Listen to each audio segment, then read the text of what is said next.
कि काजी साहब को बताया जाएगा सर हम एक्सटेंशन तो नहीं दे रहे, हम तो ओवरऑल ये एज लिमिट जो है वो बढ़ा रहे हैं, आपको इससे क्या मसला है? तो काजी साहब भी तो इनकार करने की पोजीशन में नहीं रहेंगे। तो हुकूमत तो मेरा नहीं ख्याल है कि जी रऊफ, इसमें तो कोई शक ही नहीं है कि गवर्नमेंट तो डेस्परेटली चाहती है, अगरचे इनकमिंग चीफ जस्टिस जो मंसूर शाह साहब हैं वो कोई कॉन्फ्रंटेशियस नहीं है, वो टकराव वाले आदमी नहीं है, लेकिन एक व्यू पॉइंट के आदमी है और definitely they will do everything possible, जो जो इनके पास पॉसिबल है ये तो कोशिश करेंगे फायदा रहें। और देखिए इनकी पॉलिटिक्स में इस वक्त जो रियासत की और गवर्नमेंट की पॉलिटिक्स है इसमें अगले 2-2.5 साल बहुत इंपॉर्टेंट है। इनका ख्याल ये है कि अगर 2-2.5 साल मिल जाते हैं सिटिंग गवर्नमेंट को, इकोनॉमी की कुछ चीज़ें बेहतर हो जाएंगी, ठीक हो जाएंगी, अगर एक पॉजिटिव सेंस आनी शुरू हो जाएगी तो वही एक तोड़ है इमरान खान की पॉलिटिक्स का भी, जो होपलेसनेस है, लोग महंगाई से तंग है, सब कुछ है। अगर इकोनॉमी ज़रा बेहतर हो जाए और वो पिक कर जाएगी अगर चीज़ें चलें ठीक, तो उनका ख्याल है कि फिर वो एक बहुत बड़ा जो इस वक्त मॉन्स्टर बना हुआ है इनके नज़दीक पॉपुलैरिटी पीटीआई की, वो फिर डील हो सकती है। इनके लिए ये 2-2.5 साल बहुत इंपॉर्टेंट है, इसलिए ये हर कोशिश ये करेंगे कि यही सेटअप चले आगे। और अच्छा आपको क्या लगता है सर कि काजी साहब हमेशा कहते हैं जी मैं मैन ऑफ प्रिंसिपल हूँ, असूल की, कानून की मैं बात करता हूँ, तो उनकी बातों से यही लगता है हमेशा ये बात कहते होते हैं, क्या वो इतना बड़ा अखलाकी फ़ैसला ले सकेंगे? कानूनी फ़ैसले की नहीं बात कर, अखलाकी की मॉरल बेसिस पे कि अगर ये हुकूमत ये 3 साल ये आगे बढ़ा देती है एज लिमिट जो है, तो वो इसको क्विट करेंगे कि नहीं कि ये इसको अगले आप चीफ जस्टिस अप्लीकेबल करें, मुझसे मत करें? आपको लगता है या काजी साहब कहेंगे नहीं जनाब के no it's law of the land so I have to follow it?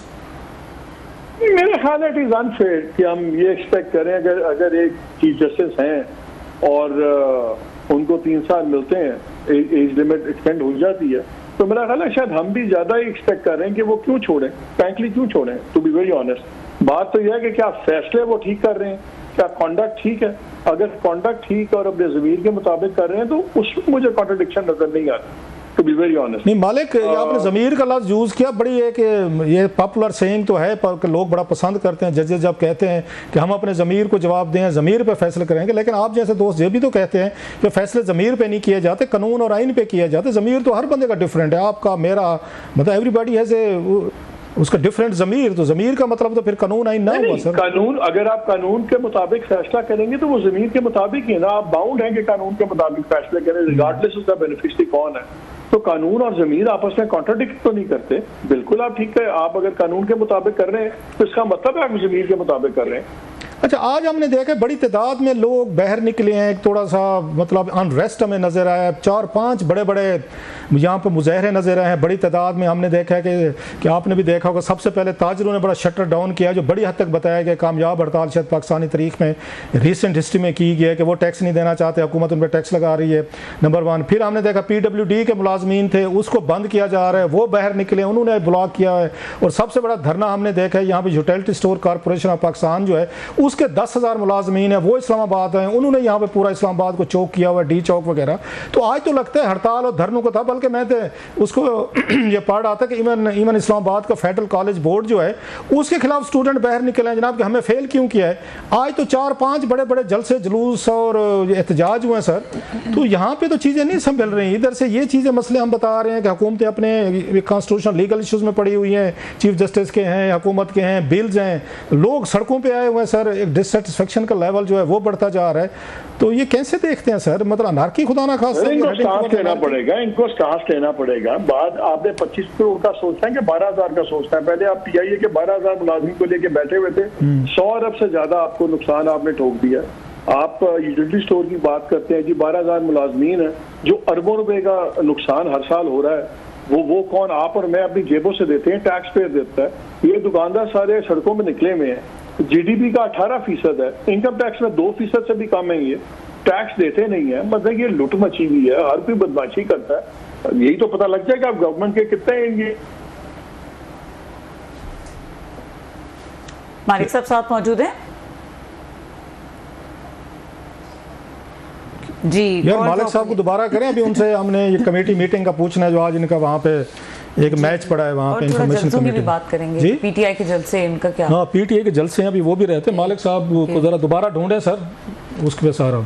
अच्छा क्लास साहब, जो मालिक साहब बात कर रहे थे कि जो ये मुल्क में सिचुएशन बनी है तो हुकूमत को एक स्टैंड लेना पड़ेगा, तो यू एग्री विद दिस कि हुकूमत स्टैंड लेने की पोजीशन में है? मेरा ख्याल है हुकूमत को जो सबसे बड़ा डिसएडवांटेज है, मालिक साहब ने बातें ठीक कह रहे हैं, हमारा ताजर जो है, अनपॉपुलर सी बात है, वो टैक्स देने को तैयार नहीं है इस वक्त। वो कहते हैं हम पहले थोड़े टैक्स दे, बिजली का मतलब 80 रुपये साथ मौजूद हैं।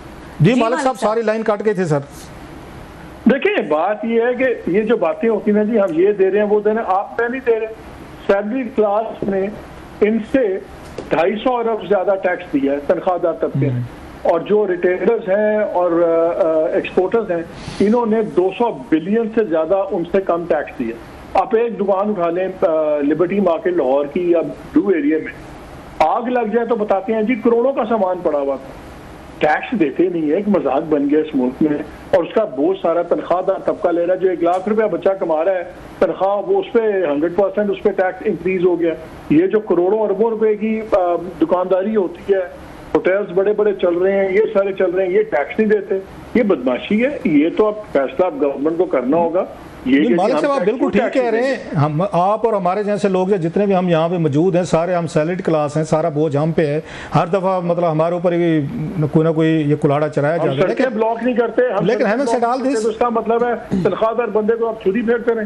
नहीं बिल्कुल ठीक कह रहे हैं आप, लेकिन जब वो ये देखते हैं, मिफ्ता इस्माइल साहब की बात सुनते हैं, शायद खकान अब्बासी साहब की बात सुनते हैं कि मिफ्ता इस्माइल साहब ने कहा कि 550 बिलियन रुपीज़ तकरीबन चारों असम्बलियाँ वगैरह और मैंने सेनेटर्स मिला के डेवलपमेंट फंड पर इनको दिए जाते हैं, 500-600 अरब रुपया जो इनके लिए रखा जाता है इन्हीं टैक्सेस से इकट्ठा करके, और उस पर शायद खकान अब्बासी साहब ये कहें कि जनाब 30% जो है ये इसमें रिश्वत और किक बैक्स में जाते हैं। 150-2 अरब रुपया तो वो कहते हैं रिश्वत और किक बैक्स में हमारे नुमाइंदों की जेबों में जा रहा है। जब लोग ये सुनते हैं तो लोगों का तो शटर होते हैं कि हमारा पैसा जा किधर रहा है। मेरा बड़ा सिंपल एक लॉजिक है, जो टैक्स नहीं देता ना उसको हक ही नहीं है कि वो फाइनेंस के मामले में बात करे। बिल्कुल ठीक। जिस पे टैक्स लागू होता है और वो नहीं देता, वो किस मुंह से बात करता है? पहले अपना टैक्स तो देना, फिर पूछे कि मेरे टैक्स के पैसे से क्या हो रहा है। ये सारी BS है, ये सारा बुलशिट करते हैं। ओ जी ये नहीं हो रहा, ओ पहले टैक्स दो तो सही ना। टैक्स तुम देते नहीं हो, तुम्हारे ना टैक्स देने की वजह से दूसरों पे चुनियां फिर रही हैं, और आप आके हमें अखलाकियात का लेक्चर देते हैं। ये कोई बात है? अच्छा क्या बात है कि जी वैसे आपका हक क्या, आप और मेरा हक है, हम पूछ सकते हैं कि जी ये वेस्टेज क्यों है, मैं टैक्स दे रहा हूँ, आप टैक्स दे रहे हैं। जो टैक्स चोर है वो किस मुंह से, किस लॉजिक से उसकी वो बात करेगा कि जी मैं वो किस उसका हक क्या पूछने का? लेकिन ये देखें, चलो ये बात आपकी ठीक है, लेकिन टैक्स की आपने बात की है, GST जब लग गया है, पानी पीने पे भी है, दवाई पे भी है, खाने पीने, दूध, हर शय पे GST है। इनडायरेक्ट टैक्स तो तकरीबन हर बंदा दे रहा है सर। क्यों है इंडायरेक्ट? क्यों आपके इंडायरेक्ट टैक्सेस की रेशियो क्यों है? बिकॉज आपके डायरेक्ट टैक्सेस की आपकी बेस नहीं बढ़ी। जब आपके डायरेक्ट टैक्सेस आए होंगे तभी आपकी इंडायरेक्ट टैक्सेस से जान छूटेगी। आप इंग्लैंड में जाते हैं, आप अमेरिका में जाते हैं, वही जो अंडे की कीमत थी 5 साल पहले भी अंडा उतने का था, आज भी उतने का। 1 लीटर दूध 10 साल पहले भी उतने का था, आज भी है डबल रोटी उतने की। क्यों है? बिकॉज इनकम टैक्स लोग दे रहे हैं, टैक्सेस डायरेक्ट टैक्सेस आ रहे हैं। जब डायरेक्ट टैक्सेस नहीं आएंगे तो उसका बोझ इनडायरेक्ट पे आएगा ना।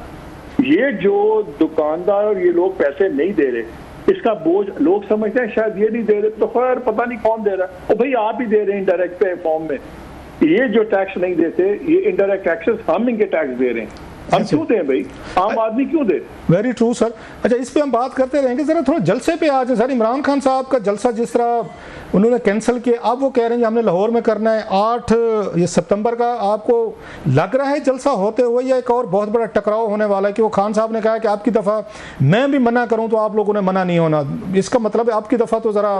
मैं तो गवर्नमेंट के लोगों से एक सवाल करता हूँ, अगर आपका ख्याल है कि उनके पास ताकत नहीं है तो उनका ब्लफ कॉल कर लेते थे जलसा। और अगर जलसा होता है और बहुत बड़ा होता है तो क्या कौन सी क़यामत आ जाएगी यार? अगर आपको फिक्र है कि जी कोई तहरीक बनेगी, तहरीक तो भी हमें नजर नहीं आती गर्म होते हुए। Let them. हमने इसमें 8 फरवरी को भी तो वोट पड़ गया था ना, क्या कर लिया? तो अब वो 8 फरवरी का इलेक्शन जीत के भी वो बेचारे कहाँ हैं?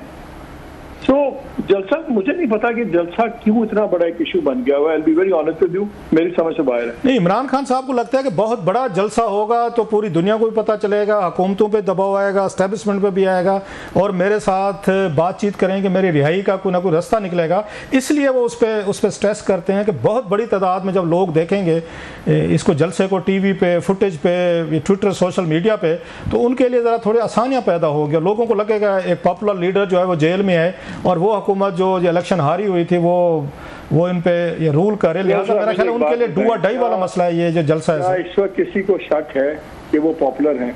क्या किसी को इस वक्त शक है कि उनकी बहुत बड़ी सपोर्ट बेस है? तो वो तो कोई शक नहीं है ना। अगर एक जलसा होगा तो चले 2 दिन उस पर प्रोग्राम्स होंगे, 10 दिन होंगे।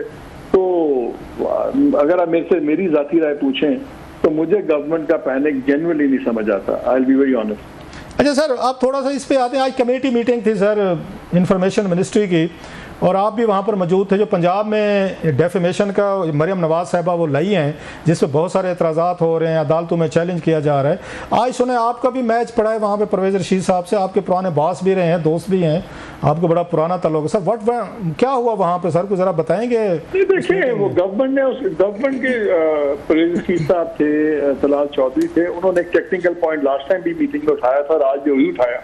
उन्होंने कहा जी ये सेनेट का ये बनता नहीं है कि वो प्रोविंशियल लेजिस्लेशन के अंदर एतराज करे, और ये फिर आप लाइंस क्रॉस कर रहे हैं। टेक्निकली उन्होंने इसको बड़ा अच्छा खेला, और अब वहाँ पे ये फैसला हुआ है कि जी मिनिस्ट्री एक ड्राफ्ट लाए, जिसको फॉर्म ऑफ नेशनल लॉ के तौर पर ड्राफ्ट लाए स्टेक होल्डर्स के साथ मिलके, और वो ड्राफ्ट अगर अप्रूव हो जाता है और वो लॉ के अंदर आता है तो फिर वो भेजा जाए सूबों को कि उसके मुताबिक एडजस्टमेंट्स करें। तो इसलिए लास्ट टाइम भी जब मीटिंग थी तो उसमें उन्होंने कहा हुआ था कि डेफेमेशन लॉ पंजाब वाला डिस्कस होगा। फिर वो इस बात पे चला गया कि डेफेमेशन लॉ पंजाब का सेनेट कैसे डिस्कस करेगी, आप प्रोविंशियल ऑटोनॉमी के अंदर इंटरफेयर करें। तो आपका क्या मौक़िफ़, आपका या दीगर हमारे साथी दोस्तों का इस पे क्या मौक़िफ़ था मीटिंग में सर?